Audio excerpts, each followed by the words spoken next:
সেদিন নীলা মার্কেট থেকে হাঁসের মাংস আর চাপটি, রুমালি রুটি এসব খেয়ে আসার পর আসার পথে কোনো ইচ্ছেই ছিল না ডিনারটা করে যাওয়ার। কিন্তু যখন দেখলাম বিখ্যাত মতিঝিলের ঘরোয়া রেস্টুরেন্টের এই খিচুড়িটার নাম অনেক শুনেছি কিন্তু খাওয়া এখনও হয়নি, এই জন্য ভাবলাম আজকে ট্রাই করে যাই। তো আমরা এখানে নিয়েছিলাম মাটন ভুনা খিচুড়ি, আর খিচুড়িটা খেতে না অনেক টেস্ট ছিল। মাংসগুলোর সাইজ ছিল বেশ বড় বড়, আর এখানে একজন মানুষের খাওয়ার মতো অনেক পরিমাণে মাখো মাখো খিচুড়ি ছিল। বেস্ট লেগেছিল আমার এটা।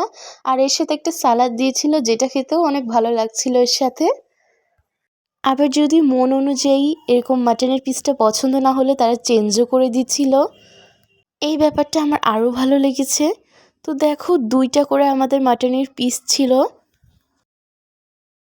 আর আমার তো খিচুড়ি এমনিতেই পছন্দের অনেক। ইচ্ছা ছিল মাটন লেগ রোস্টটা ট্রাই করার, বাট ওই দিন নাকি ফুরিয়ে গিয়েছিল, কারণ আমাদের যেতে একটু লেট হয়ে গিয়েছিল। আর শেষে ছিল এরকম 7 আপ। আর তোমরা কখনো মতিঝিলের এই বিখ্যাত ঘরোয়া রেস্টুরেন্টের খিচুড়ি খেয়েছো কিনা কমেন্টস করে জানিও। না খেয়ে থাকলে একবার ট্রাই করো। Thanks for watching.